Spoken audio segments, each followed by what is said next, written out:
Hello, I'm Dr. Laura Murillo, President and CEO of the Houston Hispanic Chamber of Commerce. We have many nonprofit partners that have joined us at the Chamber, and we were happy to host our annual luncheon most recently with our friends over at San Jose Clinic.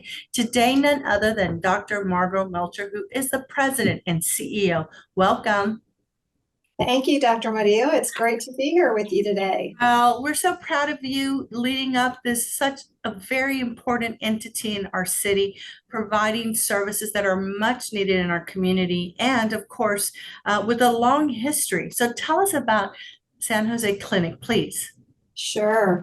So as you mentioned, we do have quite a long history here in the city of Houston. It all started in 1922. Monsignor Walsh at that time saw that there was an alarming increase in infant mortality along the Mexican-American infants and saw that, there was needing to be something to be done for the situation. So at that time, he reached out to a group of ladies who were then known as, or now known as, our Catholic Charity Guild of Women.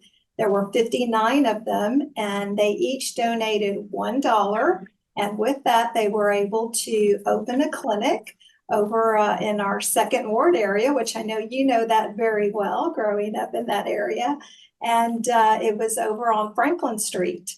And so through efforts of reaching out to various doctors, the first doctor that ever volunteered at the clinic was Dr. Scardino. From there, then they recruited nurses, dentists, eye doctors, anyone that would want to contribute their time, as well as donations for the clinic. So up until probably about 3 years after that, of course, the need was quite large for more patients coming in, needing to be seen. And so they moved their location down to Canal Street. And it was then known as the Mexican Clinic, is the way that they referred to it back then. But despite the name, they still saw other ethnic backgrounds. It wasn't just for the Hispanic community. So they were in full force in operation. And again, to this day, it is led through a volunteer model, which we do employ a medical staff, dental staff, pharmacy staff. But our specialty care is pretty much on our volunteer basis. And then I believe it was in 1947, I take that back. The bishop at that time decided to rename the clinic to San Jose Clinic. And at that time, then we also moved over off of Hamilton Street, which is now known, I think, as Parking Lot A of Minute Maid Park. So that's where my introduction to the clinic began. When I was a student at a UT Health School of Dentistry, we did a rotation through there, and we would do community service. And with Catholicism being my faith, it was just such a natural fit for me. And so I began volunteering at that time. And to this day, who would have thought I would have been serving and leading this role? But I will say in 2010, we then moved to our current location here at the Christus Foundation for Healthcare. And we do have another satellite clinic in the Fort Bend County. It was post-Hurricane Harvey that there was a need for care over there as well. So Our Lady of Guadalupe provided their parking lot. We had a modular building gifted to us. And so that is where our clinic is today there. And we opened a pharmacy there in October of last year. So quite a bit of history there, wouldn't you say? Absolutely. And I had no idea the connection between Mexican Clinic and San Jose Clinic. All of my vaccinations and every cough and cold I ever had, I remember my mother walking me to the clinic because it was the closest. They were so friendly, and everyone in our neighborhood went there to get all our vaccinations right before school started. And I was so thrilled to tour the location with you most recently.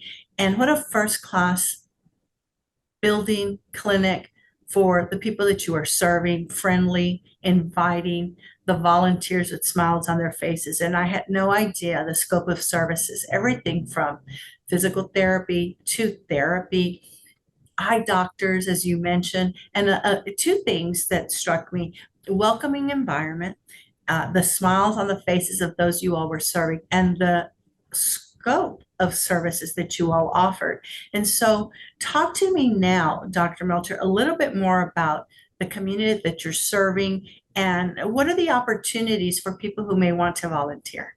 Sure.